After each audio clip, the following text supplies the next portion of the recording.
ఇప్పుడు ఎలక్షన్స్ రాబోతున్నాయి. తెలంగాణలో ఎంపీ ఎలక్షన్స్, ఆంధ్రప్రదేశ్లో అయితే ఎమ్మెల్యే ఎంపీ ఎలక్షన్స్, దేశవ్యాప్తంగా ఎంపీ ఎలక్షన్స్ వస్తున్నాయి. అయితే ఈనాడు క్రైస్తవ సమాజం దృష్టికి, ఎస్సీ, ఎస్టీ, బీసీల దృష్టికి ఇప్పుడు ఎలా ముందుకు వెళ్ళేది? రాబోయే దినాలు చాలా గడ్డు దినాలుగా కనబడుతున్నాయి భారతదేశంలో అని చూసినప్పుడు బీజేపీ వల్ల మరి ప్రాథమిక హక్కులే పోయి, ఓటు హక్కే పోయి, రాజ్యాంగమే మార్చబడి మళ్ళీ మునుపటి కంటే దీన స్థితిలోనికి వెళ్ళే పరిస్థితి ఉన్నదనుకున్నప్పుడు ఇక్కడ చాలామంది వ్యక్తపరుస్తున్నటువంటి అభిప్రాయం చిన్న చిన్న కొత్త పార్టీలు కాకుండా మనం కాంగ్రెస్ వైపు మొగ్గు చూపడం వల్ల బీజేపీని ఓడించి మనము ముందుకు నడవచ్చు అనే ఒక అభిప్రాయాన్ని వెలుగుస్తున్నారు. ఇలాంటి సందర్భంలో ఎలా ముందుకు వెళ్ళేది? ఇది మంచిగా కొంచెము ఒక 2-3 నిమిషాలు 4 నిమిషాలు తప్పకుండా సుదీర్ఘమైన సమాధానం చెప్పాలి. కాంగ్రెస్ పార్టీ బీజేపీ కంటే కాస్త బెటరే. గుడ్డి కన్నా మెల్ల మేల ఇది గుడ్డి కన్నా అంటే అది మెల్ల కన్నా కనుక పర్వాలేదు. ఇప్పుడు నడుస్తున్నటువంటి సర్వేల ఫలితాలు దాన్ని బట్టి ఏంటంటే వీళ్ళకి ఎక్కువ రావులే, ఈసారి వీళ్ళు అధికారానికి రాలేరు అని చాలా చెప్తున్నాయి సర్వేలు. ఇప్పుడు మణిపూర్లో అసలు వీళ్ళు కాంటెస్ట్ చేయటం లేదు. ఈశాన్య రాష్ట్రాలు వీళ్ళు మూడు రాష్ట్రాల్లో అసలు జెండా ఎత్తేసారు. ఎందుకంటే అది చేసిన నిర్వాహకం అని. వీళ్ళు బయట ఏం చెప్పుకున్నా వీళ్ళే స్పాన్సర్ చేసి 4 బస్సుల్లో ఉత్తరాఖండ్ నుంచి ఉత్తరప్రదేశ్ నుంచి గూండాలను పంపి వీళ్ళే మణిపూర్ బీభత్సం చేశారని లోకల్ వాళ్ళకి అందరికి తెలుసు. వీళ్ళు ఏం చెప్పుకుంటే మన చెవులు పువ్వు పెట్టచ్చు, లోకల్ వాళ్ళకి తెలుసు కదా. కాబట్టి ఆ విధంగా వీళ్ళకి ఏంటంటే మొత్తం పరువు పోయింది, గెలిచే అవకాశం లేదు అని కొన్ని సర్వేలు చెప్తాయి. కొంతమంది మణిపూర్ వాళ్ళు ఏమనుకుంటే ఏమైంది, తెలంగాణ వాళ్ళు ఏమనుకుంటే ఏమైంది, వాళ్ళు ఈవీఎంలను నమ్ముకున్నారు, ఈవీఎంలే గెలిపించేస్తాయని కొంతమంది చెప్తున్నారు. మీరు ఏమైనా తంటాలు పడండి, మీ నెత్తి గోడకేసి కొట్టుకోండి, మీరు ఏమైనా చేయండి, మా ఈవీఎంలు మమ్మల్ని గెలిపించేస్తాయి. 60 లక్షల ఎలక్ట్రానిక్ ఓటింగ్ మెషిన్లు తయారు చేయించారు, 20 లక్షలు గాయమైపోయినాయి. దానికి సమాధానం చెప్పరు. ఖర్చు అయితే పెట్టేసారు. ఖర్చు పెట్టింది ఎక్కడ దాచుకున్నారు, వాటిని ఎలా యూజ్ చేస్తున్నారు అన్ని ఎట్లా మరి గవర్నమెంట్ బాధ్యత కదా ఎక్స్ప్లెయిన్ చేయడం. అంటే మీరు మా ముందు పెట్టిన ఈవీఎంలు కాక అది మీ దగ్గర పెట్టుకొని మీరే దాన్ని బటన్స్ అని నొక్కుకొని వీటి బదులు వాటిని రీప్లేస్ చేసి లెక్క పెట్టిస్తున్నారా, మరి ఏం చేస్తున్నారు మాకు ఎట్లా తెలియాలి. కాబట్టి వాళ్ళు ఎట్లాగైనా గెలుస్తారు అని. అదేం లేదండి, ఈవీఎంల ద్వారా గెలవడం అదేం కాదు, ప్రజల అభిమానంతోనే గెలిచారు అనేది కొంతమంది అనుకుంటున్నారు. ఒకవేళ అదే నిజమైతే, ఒకవేళ ప్రజలందరూ గనక వీళ్ళకి వ్యతిరేకమైతే, ఈవీఎంల మహాత్యం ఏమీ లేకపోతే, మణిపూర్ లాగా ఈశాన్య రాష్ట్రాల్లాగా దేశమంతా వీళ్ళకి వ్యతిరేకమైతే ఒక 70-80-100 సీట్లు కూడా రాని పరిస్థితి ఒకవేళ ఉంటే కాంగ్రెస్ అధికారానికి వస్తుంది. అయితే వచ్చిన తర్వాత జరిగేది ఏంటంటే వీళ్ళు దేశాన్ని మళ్ళీ అస్థిరపరుస్తారు. ఎందుకంటే రామ జన్మభూమి అయిపోయిందని సంతోషపడేది ఏమి లేదు. జ్ఞానవాపి ఉంది, ఆ తర్వాత కృష్ణ జన్మభూమి ఉంది, ఏదో ఒకటి ముందుకు తీసుకొస్తారు. వీళ్ళకి ఇట్లాంటివి మా పాతకాలము మా హిందూ పుణ్యక్షేత్రాలను ముస్లిమ్స్ మొఘలాయి చక్రవర్తులు వాటిని ధ్వంసం చేసి వాళ్ళు ముస్లిం మాన్యుమెంట్స్ కట్టుకున్నారు. చార్మినార్ కూడా అట్లా కట్టింది, తాజ్ మహల్ కూడా అట్లా కట్టింది అని ఇంకా 48 సైట్స్ వీళ్ళకి ఇట్లాంటివి ఉన్నాయి. ఇప్పుడు వీళ్ళు అధికారులు ఆర్గనైజ్ చేసి రేపులు మానభంగాలు చేయించినా పర్వాలేదు, రామాలయం కట్టాడు కనుక వాళ్ళు ఎంత దుర్మార్గంగా ప్రవర్తించినా మేము వాళ్ళకే ఓట్లేస్తాం అనే అమాయకత్వంలో మెజారిటీ ఓటర్లు ఉన్నంత వరకు మనము ఏ పార్టీని ఆధారపడి ఏ పార్టీని ఆశ్రయించి లాభం లేదు. అరే నువ్వు నీ నిర్వాహకం ఒకసారి అధికారం ఇచ్చి చూసాము, అసలు ప్రజాస్వామ్య హక్కులనే నువ్వు గౌరవించట్లేదు, రాజ్యాంగాన్ని గౌరవించట్లేదు, మానవత విలువలను గౌరవించట్లేదు, నువ్వు రామభూమి రామ జన్మభూమి ఆలయం కట్టి ఎవరిని ఉద్ధరించినట్టురా. రామునికి మా గుండెల్లో ఆల్రెడీ గుడులు ఉన్నాయి, కోట్ల గుండెల్లో ఆయనకు గుడి ఉంది. నువ్వు అది కట్టి ఇప్పుడు పెద్ద రాముడికి ప్రమోషన్ ఇచ్చావా, మాకు ప్రమోషన్ ఇచ్చావా? అంటే ఇది ఒక అడ్డు పెట్టుకొని నీ దుర్మార్గాలన్నీ చేయడానిక మేము నీకు ఓటేయం పో అని భారతదేశంలో మెజారిటీ సమాజం ఎడ్యుకేట్ కావాలి. అప్పుడైతే మనకు కాంగ్రెస్ వచ్చినా ఎవరు వచ్చినా మనకు పర్వాలేదు. కానీ ఇప్పటికీ మన ఎలక్టోరేట్ ఓటరు సమాజం అంతగా ఎడ్యుకేట్ కాలేదు. కాబట్టి మరి పరిస్థితి ఏంటి, మనకు మార్గం ఏంటి? ఒకవేళ వాళ్ళు మెజారిటీ వస్తారా, వీళ్ళు మెజారిటీ వస్తారా, లేకపోతే హంగ్ వస్తుందా, ఎవరు వచ్చినా ఎక్కువ మెజారిటీ లేనటువంటి మైనారిటీ ప్రభుత్వం వస్తుందా, మెజారిటీ వచ్చినా వీళ్ళు మళ్ళీ కృష్ణ జన్మభూమి ఇంకోటి మళ్ళీ కెలికి చేసి మళ్ళీ దేశం అంతా అస్థిరం చేస్తే అప్పుడు ఏంటి పరిస్థితి? కాబట్టి మునుముందు దళితులకు కానీ మతపరమైన మైనారిటీలకు కానీ పక్కాగా మేము అండగా నిలబడతాం అనే బలమైన పార్టీ ఏది ఇప్పుడు ఇండియాలో లేదు. Okay, including Congress party. మేమున్నాం, మీకేం పర్వాలేదు అనే అంత బలమైన పార్టీ ఎవరు లేదు. కొంతవరకు వీళ్ళు ఓట్లను ఆకర్షించడానికి అంటున్నారు, కాంగ్రెస్ వాళ్ళు ఓట్లను ఆకర్షించడానికి అందరికి అనుకూలంగా మాట్లాడతారు అంతే. కానీ ఇంప్లిమెంటేషన్ ఏమి ఉండదు. అన్ని మనవాద పార్టీలే. కాబట్టి అధికారం సంపాదించుకోవడానికి, అధికారం దక్కించుకోవడానికి ఎవరు పోయి ఎవరితోనైనా చేతులు కలుపుతున్నారు ఈ రోజుల్లో. అవును అవును, వాళ్ళ సిద్ధాంతం చూడడం లేదు, వాళ్ళు ఏం చేస్తారు సిద్ధాంతం మీద ఆధారపడిన సిద్ధాంత ప్రాతిపదిక రాజకీయాలు పోయి అధికార సాధనే ధ్యేయంగా సిద్ధాంతాలకు నీళ్ళు వదులుకున్నటువంటి రాజకీయాలు నడుస్తూ ఉన్నాయి. కనుక భవిష్యత్తులో ఏ పార్టీ గెలుస్తుంది, ఏ ప్రభుత్వం వస్తుంది అనేది మనం ఇప్పుడు చెప్పలేకపోయినా ఒకటైతే గ్యారంటీగా చెప్పగలం, దళితుల మీద మైనారిటీల మీద దాడులైతే ఆగవు. ఇది మాత్రం ఖండితంగా చెప్పొచ్చు. అంటే కాంగ్రెస్ గెలిచిన ఆగవు. కాంగ్రెస్ హయాంలో కూడా ఎన్ని జరగలేదు? అవును, కందమాలు జరిగింది. లెక్కలు తీయండి, కందమాలు జరిగినప్పుడు కాంగ్రెస్ ఉందిగా. మరి మన గ్రాహం స్టెన్స్ గారిని చంపినప్పుడు ఎవరున్నారు అధికారంలో? బీజేపీ లేదుగా. కాబట్టి ఎన్నో ఏళ్ళ వరకు దానికి విచారణ. కాబట్టి కాంగ్రెస్ వచ్చినా ఏ పార్టీ వచ్చినా మనం ఎవరు గెలుస్తారో మనం చెప్పలేము. కానీ ఒకటేదో ఖండితంగా చెప్పొచ్చు ఏంటంటే, క్రైస్తవుల మీద, ముస్లిముల మీద, దళితుల మీద, ఎస్టీల మీద దాడులు ఆగవు. ఆగనే ఆగవు. ఏ పార్టీ గెలిచినా, ఎవరు గెలిచినా ఆగవు. గనుక దాన్ని ప్రశ్నించడానికి ఒక స్వరమైతే మనకు లోక్సభలో ఉండాలి. మనము కాంగ్రెస్ పార్టీకి, బీజేపీకి ప్రత్యామ్నాయంగా మొత్తం 500 సీట్లు మనమే పోటీ చేసేంత పెద్ద పార్టీ మనం కాదుగా.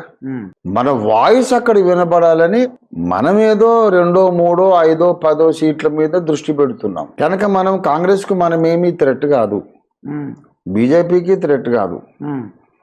కానీ అణగారిన వర్గాలకు ఒక ఆశాజ్యోతి. మా మీద ఎవడైనా దాడి చేస్తే మా కోసమే పుట్టిన పార్టీ నిష్పక్షపాతంగా లోక్సభలో వీళ్ళు నిలదీసి ప్రభుత్వాన్ని ప్రశ్నిస్తారు అని ధైర్యం ఇవ్వగలిగిన ఏకైక పార్టీ ఇండియా ప్రజాబంధు పార్టీ. ఇప్పుడు కాంగ్రెస్ ఓటు బ్యాంకును మనం చీల్చి మనువాదులను బలపరుస్తున్నాం కదంటే, అది ఎప్పుడంటే మొత్తం లోక్సభ సీట్లు అన్నిట్లోనూ మనం పోటీ చేస్తే ప్రతి సీట్లోనూ కొన్ని దళిత ఓట్లు మనం లాక్కుంటే అప్పుడు గెలిచే కాంగ్రెస్ను కూడా మనం ఓడించినట్టు అవుతుందేమో అనే పాయింట్ వస్తుంది. ఇప్పుడు మనం అంత పెద్ద థ్రెట్ కాదు, కాంగ్రెస్కు థ్రెట్ కాదు, బీజేపీకి థ్రెట్ కాదు. కానీ దళితులకు, క్రిస్టియన్ అండ్ ముస్లిం మైనారిటీలకు, ఎస్టీలకు అన్యాయం జరిగినప్పుడు అంబేద్కర్ మహాశయుడే బ్రతుకుంటే ఎలా ప్రశ్నిస్తాడో అలా మేము ప్రశ్నిస్తాం, మీ పక్షంగా మేము ఒక వాయిస్ ఉన్నాం అని ధైర్యం ఇవ్వగలిగినటువంటి ఏకైక వేదిక, ఏకైక party India Prajabandhu party. Okay, అయితే ఇప్పుడు గెలిచే అవకాశమే లేనప్పుడు ఈ ఓట్లేవో కాంగ్రెస్కి ఇవ్వడం వల్ల బీజేపీని ఓడగొట్టేసి ఇప్పుడు మీరన్నట్టుగా గుడ్డి కంటే మెల్లే నయం అన్నట్టుగా ఉంటుంది కదా.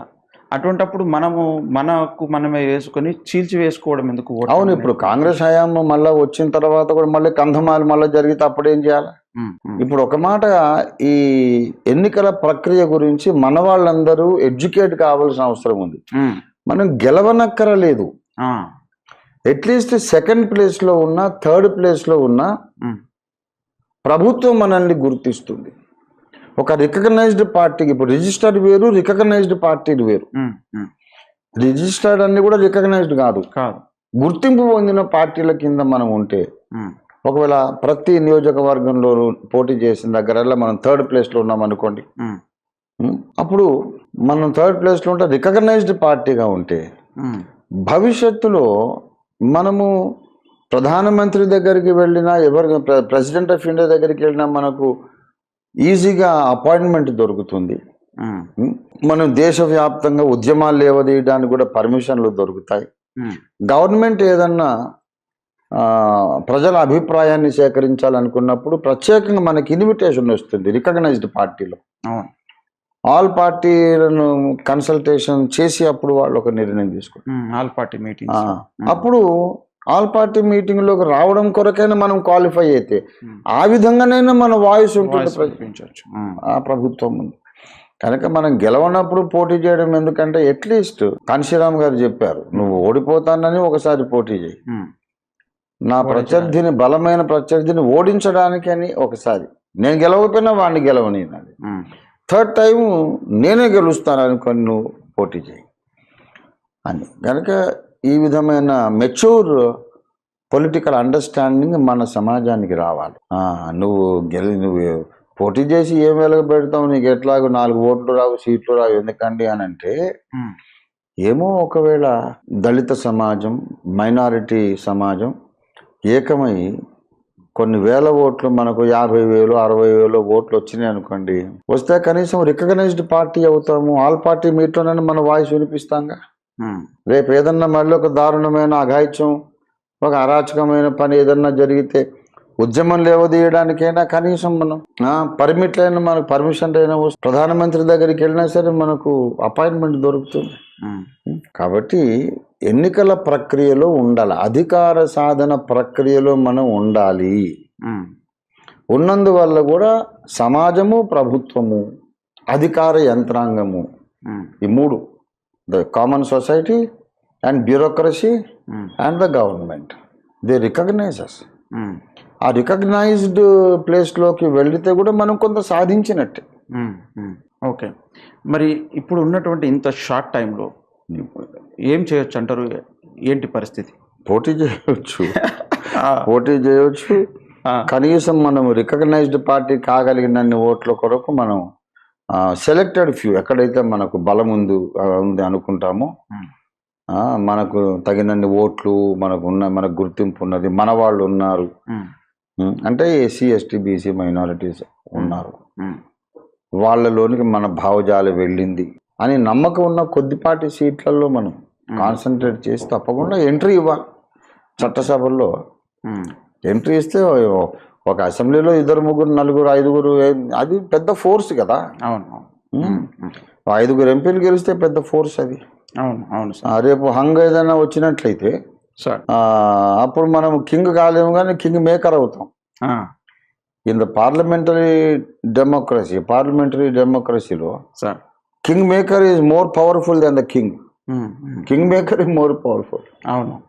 Okay sir, okay. అయితే ఇప్పుడు మరి తెలంగాణ, ఆంధ్రప్రదేశ్లో ఇండియా ప్రజాబంధు పార్టీ తరఫున ఎంతమంది పోటీ చేయబోతున్నారు? ఎలా ఉంది? లిస్ట్ ఫైనల్ కాలేదు. సోఫార్ ఒక 40 మంది క్యాండిడేట్లు అయితే రెడీ అయ్యారు. అంటే ఇప్పుడు కన్ఫ్యూజ్డ్ సిచ్యువేషన్ ఉంది కదా. తెలంగాణలోనేమో ఎంపీ ఎలక్షన్స్ మాత్రమే ఉంటాయి, ఆంధ్రాలో 2 ఉంటాయి. కనుక కొన్ని చోట్ల ఇండియా ప్రజాబంధు పార్టీ అభ్యర్థులు ఏంటంటే అసెంబ్లీ అండ్ పార్లమెంట్ రెండింటికి వేస్తున్నారు. కొన్ని చోట్ల ఏంటంటే ఇప్పుడు అసెంబ్లీ ఆంధ్రాలో తెలుగుదేశం అండ్ వైఎస్ఆర్ కాంగ్రెస్ హోరాహోరీ పోటీ నడుస్తుంది. టఫెస్ట్ ఎలక్షన్స్ ఇవి సో ఫార్ ఇన్ హిస్టరీ. 3 పార్టీలు ఏకమైపోయినాయి, జనసేన, బీజేపీ, టీడీపీ.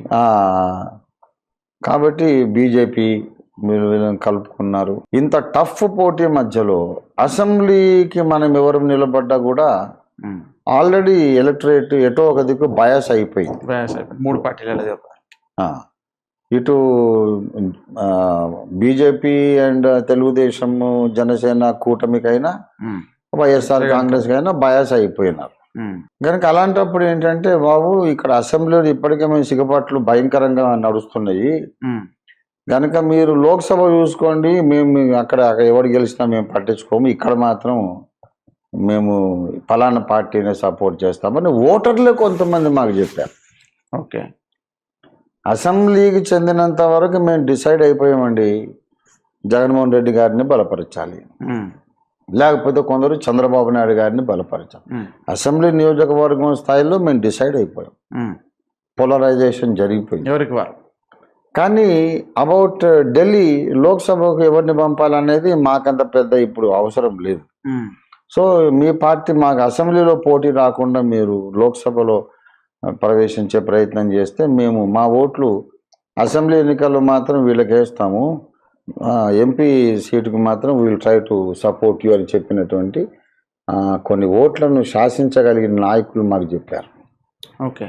కాబట్టి ఇంకా కసరత్తు జరుగుతూ ఉన్నది, ఉమ్, కసరత్తు జరుగుతూ ఉన్నది. మేము అనవసరంగా అన్ని సీట్లు పోటీ చేసేసి 175 పోటీ చేసేస్తాం ఆంధ్రాలో అని టైం వేస్ట్, డబ్బులు వేస్ట్ అలాగే మేము చేసుకోకుండా ఉమ్, తప్పకుండా గెలిచే అవకాశం ఉన్నదని మేము అనుకున్నటువంటి మా అసెస్మెంట్లో అనుకున్నటువంటి వాటిలో మేము కొద్ది సీట్లు పోటీ చేసి అసెంబ్లీలో ఎంట్రీ ఇవ్వడానికని ప్రయత్నం చేస్తున్నాం.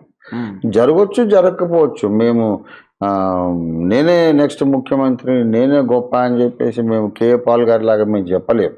సార్. ఎందుకంటే ఆయన దగ్గర ఉన్నంత డబ్బు నాకు లేదు, తర్వాత ఆయనకు ఉన్నటువంటి కొంచెం కాపు బయాస్ కూడా ఉన్నది.